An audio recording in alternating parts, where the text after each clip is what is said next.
This is Greg Collins, Substitute Teachers Lounge. You know, after 3 years worth of episodes of this podcast, today's topic might be one of the most uncomfortable topics that we'll ever talk about, and that's the topic of bullying. So by the time the episode is over, I hope to be able to share with you some of my experiences, and even with all the training we get, there is just something about being a substitute teacher that makes our reactions just a little bit differently and how we have to train accordingly. Substitute Teachers Lounge.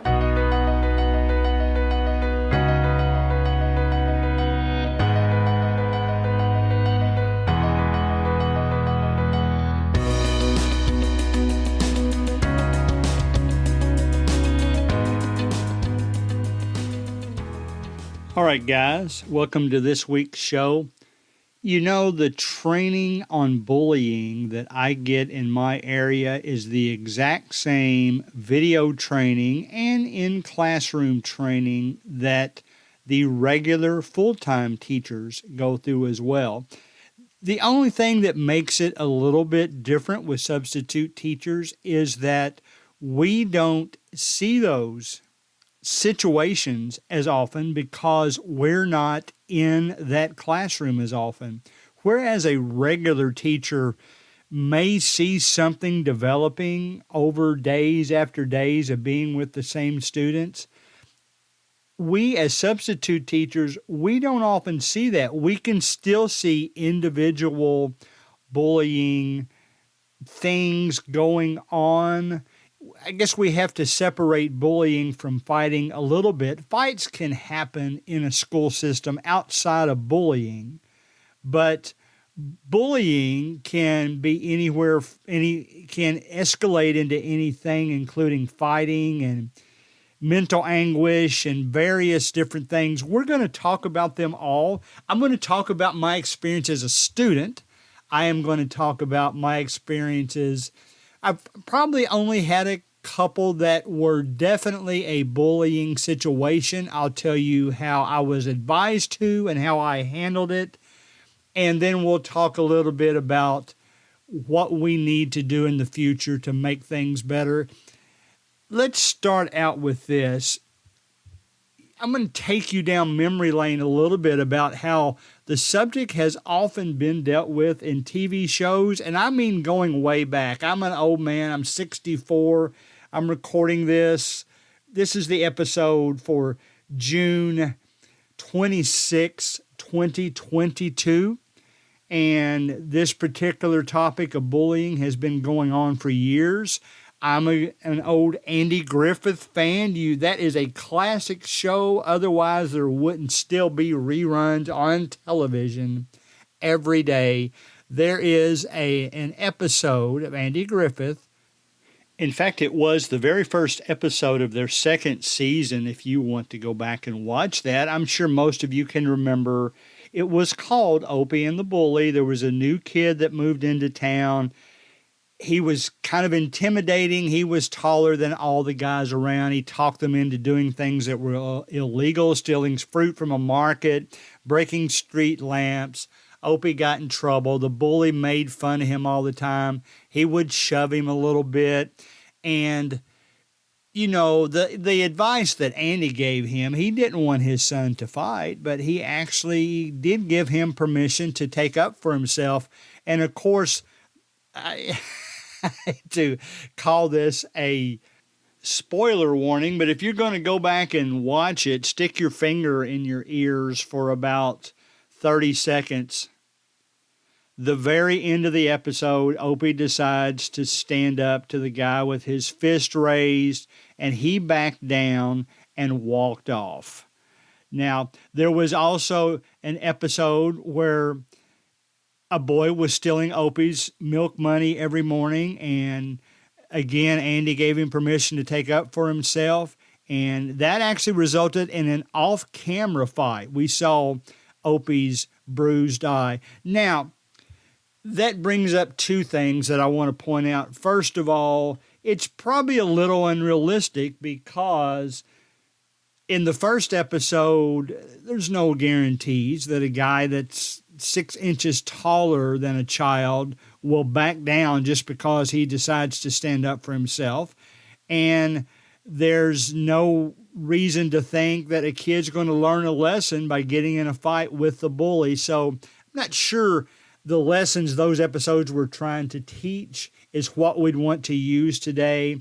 There's also the classic episode, of course, of I think it's Sid Farkas in A Christmas Story, where Ralphie finally stood up to him and got in a fight with him. In fact, he initiated the fight. And even though the parents ended up knowing about it, they really didn't punish him for it. Again, I'm not sure that's the lesson we want to teach either when we're studying bullying. Then there's classic movies. Maybe every movie ever made about a school had a bully in it. The one that comes to my mind is Grease. And Eugene, he was probably one that was just picked on to kind of add to the movie. Those are some situations that we've seen in our past. Let me tell you about the only one when I was a child that came close to bullying for me. I was raised by my parents not to fight, and this gentleman that ended up punching me one day, he was probably a bit of a bully to everyone until he got his way. Now, ironically, this was more middle school stuff. Back then we called it junior high. He kind of grew out of that in high school and, in fact, was very good friends. I would consider him a friend. Basically, all that ever happened to me. By the way, I would consider myself, I'm sure you consider me a geek now, but back then I was kind of a weird combination. I did geeky stuff. The things that I liked were kind of geek things. At the same time, it either wasn't so bad that people picked on me, or I was also a very friendly kid and had a lot of friends, and that always helps too. In this particular case, I know we were in a gymnasium. I wasn't the most gifted athlete, so when the gym teacher wanted us to play basketball, and he just asked, does anybody want to hold a whistle and be an official? I volunteered to do that. Maybe that was the beginning of me enjoying officiating, but in that situation, I made a call close to the end of the game on a foul that did affect the game, in fact, threw the game to the other team. And this particular guy was upset about it when we went back to the locker room to change. He was mad at me. He started to walk off. Then he went to the player that I called the foul that got foul shots. And the guy, he said, I didn't foul, you did it. And, of course, I think the player was intimidated too, and he laughed and said no. So then the guy came over and punched me in the shoulder. Now, he walked off. He never apologized, and I never said anything. I think some of the students might have said something to the gym teacher. And again, we went on to be friends. That's probably the closest incident I was ever involved with. I always tell students, I occasionally get to teach a class like at a youth rally or maybe a church activity day or something like that. I'll ask them, all right, think about people right now. It doesn't matter how popular you are, how smart you are, how much money you have or don't have. You probably run into people occasionally that look down on you for some reason. Of course, guys, that doesn't stop when we get to be adults either. But I'll make the point with them. If you can think of someone that looks down on you, raise your hand. And they all raise their hand. And then I say, listen, now let's turn it around. Is there somebody at your school that everybody, for some reason, enjoys making fun of, including you? I don't have them raise their hand, but it's obvious from their reaction that they see my point. We have to be careful, when we're dealing with a bully situation, that we don't realize it doesn't go just one way. We have to really concentrate on how we behave too. Now, here's some situations I have seen in school, and then I'll describe how a substitute teacher has to handle those situations a little bit differently. Now, let me throw in one little caveat. No one, let me get this out of the way first. No one ever deserves to be bullied, and no one ever deserves to, let's start with the physical part, to be, for lack of a better word, attacked physically by someone else ever. There are, I've talked before about always make sure when you hear of something going on that you get both sides of the story. But regardless of that, nobody deserves to be treated bad physically or mentally, regardless. Now, most bullying situations that result in, and again, I'm going to call that a constant situation where one person mistreats another person ongoingly. That's what a bully is. Kids will sometimes get mad once or twice and retaliate, but maybe we've had episodes about me talking about me having to take a couple of kids just for wrestling on the floor because they got mad at each other. That's not what bullying is. Bullying is an ongoing situation between, it could probably be described as someone who thinks they're better than the one they're bullying. And to be honest, I think most of the time it's with other people around and it's to show off to those other people. And it's ongoing. I would say the vast majority of the time it's for no reason. It's not provoked. There's sometimes it is, but still doesn't deserve physical contact. So we have to keep all those things in mind. Some of the ones that come to my mind, and then I'll describe about how substitute teachers, our training is exactly the same.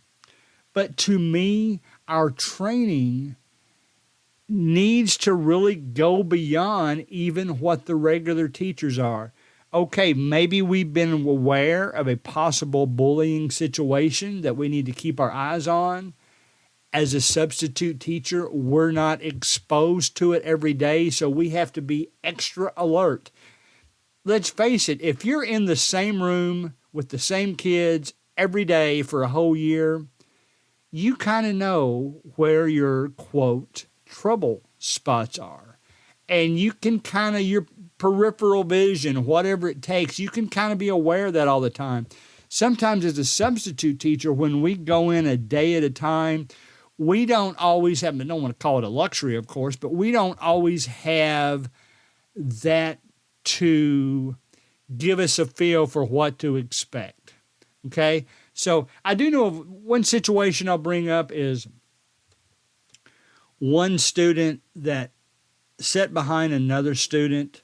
I know they had to be separated because one student picked on the other one constantly. That came up it didn't come up in my class, but it further developed in one of my long-term roles over the years. And so it did get to the point where I did have to do something about a particular class. It just so happened we were in a assembly, and you know how you kind of file in the kids row by row. Well, it just so happened that the person that was bullying the other person, ironically, terribly ironically, ended up sitting right behind the person that they had been bullying, and immediately started saying aggravating things to them, kicking their chair. And I kind of saw this situation developing, and the student that had been bullied had talked to me about it before. And before anything happened, I went to one of the regular teachers and I said, I think we might have a potential issue here. As soon as I told them who was involved, they agreed, and they immediately made an excuse to try to move those seats around so that those two students weren't sitting close enough so that one could bully them while this activity was going on. Now, there's a difference between just moving a student that likes to aggravate everybody and moving one that has a more serious bullying situation. We don't want that to develop into something physical. And of course, there are all kinds of TV shows on now that reference bullying situations. I'm not going to name their names. I've watched several of them. I've watched some of the results that could happen, and the results are terrible. And, you'll see all those shows now. They'll have banners before the shows that's saying if you're having an issue with this type of thing, please call the helpline for that topic in your particular city. And as substitute teachers, the point I want to get across is that we need to be aware of those situations. Now, I've never been aware of one that I hadn't already been told about, that it was a potential so that I could keep an eye on it. Obviously, it can affect, even if it doesn't develop to a physical situation, sometimes they develop into terrible physical situations. Sometimes the type of situations that might eventually involve a lawsuit. Sometimes the types of situations that may bother or mentally affect a child enough that it affects their grades when they shouldn't have to be worrying about something like that. It affects their, maybe ability to feel comfortable getting on a school bus after school or walking home after school. And that, the training that we get, the same training that we get in my area as teachers, it's about an hour and a half to 2 hours. And then if you do have a long-term role especially, and they call you in maybe the first week before school starts back up, they will train you on it there. So it is that schools take this very seriously. You'll read in the newspaper from time to time about schools that have had public situations develop. It's not really like would never be bold enough to accuse any school of not taking it seriously. I know they do. I've seen what they train their teachers on. I know that they make their best attempt at taking it seriously. I feel like I've been bullied as an adult some, nothing physical, but I've had managers tell me that if I didn't increase my use of bad language, they didn't think that I would develop into a good manager. I've had that told to me before. That's a mild, that's a mental type of situation where it got into my head and I no longer enjoyed working there very much. So there's things like that can come up later in life. As a substitute teacher, though, here's what you need to do in a classroom situation every time. First of all, if your teacher has taken the time to put together seating charts, well, there's probably a reason. Most of the time, teachers will set up their seating charts in a strategic way so that students that shouldn't be sitting next to each other, possible bullying situations, possible whatever, there's cheating too. That could be a situation for a seating chart. But here's what substitute teachers should do. And here's what I always do. I tell them when I go in, I say, listen, guys, I am going to be taking attendance from the seating chart. That means if you are not sitting in the correct seat, you will be marked absent. And most of the time, the students will immediately call out other students that are in the wrong seat. All right, Jerry, go back to where you belong. those teachers have seating charts for a reason. I would advise you, maybe one of the first things you do is always call attendance from the seating chart. A side benefit of that is most of the time, and I'm talking about the seating charts that most of the time the teacher will put them together. They won't simply run something off of Infinite Campus or whatever. And the reason I mention that, the teacher will typically have the name the student likes to go by on that seating chart. So you have their name.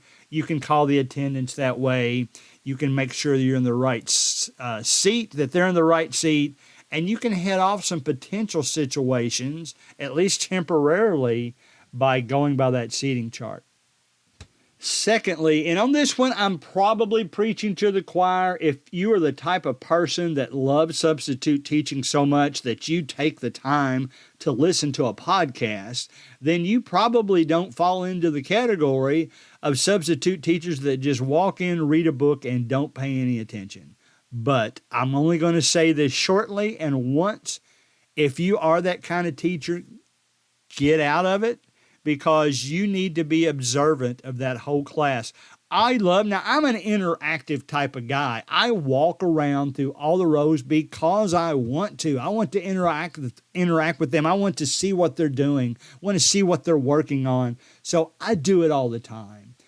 You're not going to be able to identify potential situations if you don't walk around and stay involved with those students and can see things that are going on. Now, I remember a situation once where I had someone that somebody told me was kind of a bully, or at least he was in ISS for fighting, and he actually explained to me what happened. It was something that another student had said to one of his friends, and he took up for them. That's not really bullying. That's what we're talking about. The kid had a reputation as a bully, but I got him to talk to me, and he was very open about that. One other thing that I would encourage you to do, and I've talked about it before, but for a different reason, between classes. Sometimes you're going to have duty for that teacher you're subbing for. They will tell you. It might be by the buses. It might be by the bathrooms. It might be by the cafeteria. A lot of times it's just standing in the hallway. Even if you don't get a duty like that, guys, stand in the hallway. Get there early. Stand in the hallway before class. Stand in the hallway between classes. And what that helps you with, you will be witness to more things that way. If you can see something develop, maybe you can head it off at the pass before it develops into something. Maybe you have a friendly enough reputation with the other students. They'll come up and tell you when they feel like something's going to happen today. Develop a friendship. Say hello to everyone in the hallway. Watch for things to make sure you're in the appropriate place and maybe head some things off. In fact, the more teachers that are standing in the hallway, the less likely something is to happen. So, guys, this situation isn't going to go away. We need to be ready for them. As substitute teachers, we don't have the authority that regular teachers do, but we still need to watch for certain situations. And if we feel we need to get other teachers or administration involved to head off a serious situation, either physically, mentally, or whatever, let's make sure that we do our best to do the proper things, be in the proper places, so that we can minimize the possibility of bullying situations happening as much as possible.